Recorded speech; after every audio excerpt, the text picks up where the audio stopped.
और हमारी बुद्धि। देखिए भगवद गीता हमें कैसे ऊर्ध्वगति करवाती है। इससे भी उठकर एक तत्व है, ऐसा भगवद गीता कहती है। पहले तो कहा कि मनसस्तु परा बुद्धि ही यो बुद्धि परतस्तु सह सह अयम आत्मा। अब हमारी जो आत्मा है वो बुद्धि से भी पर है, बुद्धि से भी श्रेष्ठ है। इंद्रियों से पर मन, मन के ऊपर बुद्धि और बुद्धि के ऊपर आत्मा। जब बुद्धि से भी पर हमारी आत्मा है, बुद्धि का भी नियामक है, तो फिर मन का तो है ही, तो इंद्रियों का तो है ही। भगवान स्वामीनारायण ने कहा है अपने वचनामृत में, श्रीमद् भगवद गीता के यह जो उपदेश है उसका सार निकालकर, कि जब भी हम आत्मचिंतन करें तब मैं देह, इंद्रिय, मन, बुद्धि, प्राण इत्यादि सब से भिन्न हूं, ऐसा चिंतन करें।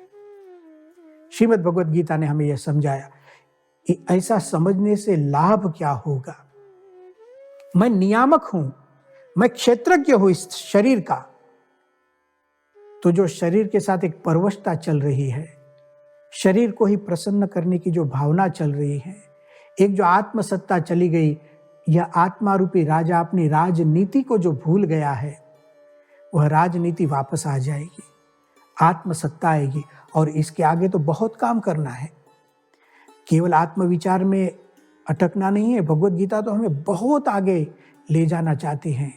उपासना के सिद्धांत, भक्ति के सिद्धांत, परमात्मा के स्वरूप में समाधि लगाने के सिद्धांत, अद्भुत बातें, लेकिन उसका आरंभ आत्मविचार से कर रहे हैं। जो बात यहाँ भगवद गीता ने कही, इंद्रियाणि पराण्याहुः इंद्रियेभ्यश्च परम मनः, यही बात कठोपनिषद में है।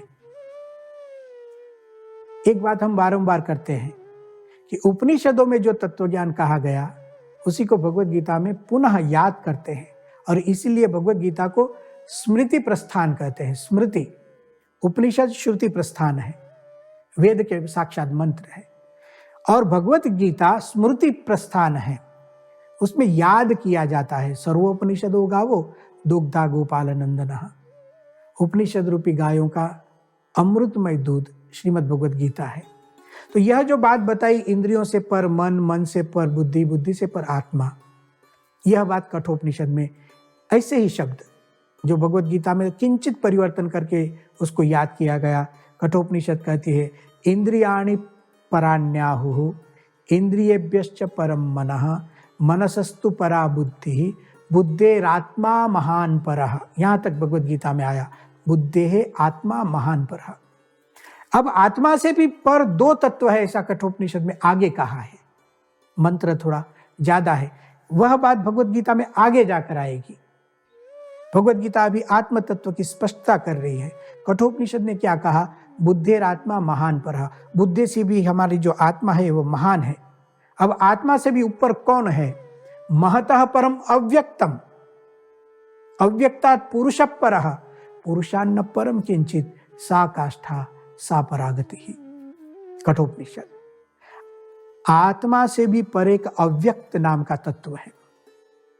यह अव्यक्त क्या है, भगवद गीता ने स्पष्टता की है 8वें अध्याय में, अव्यक्तो अक्षर इत्युक्तः तम आहुः परमां गतिम यम प्राप्य न निवर्तन्ते तद्धाम परमं मम। कठोपनिषद में जो अव्यक्त शब्द का प्रयोग किया है वह अक्षर तत्व है, जो आत्मा से भी परे है। महतः परम अव्यक्तम अक्षरम, अव्यक्तात् पुरुषः परः, अर्थात इस अक्षर से भी परे एक तत्व है। पुरुष अर्थात पुरुषोत्तमः, अक्षरात् पुरुषोत्तमः परः, कठोपनिषद ने कहा।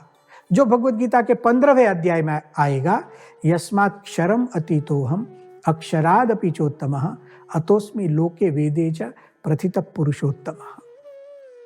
देखिए इसी शरीर में कितने तत्व है, इसको समझाकर इंद्रियों से शुरू कर इंद्रिय, मन, बुद्धि, आत्मा, अक्षर और पुरुषोत्तम भगवान तक यह पूरी यात्रा जाती है।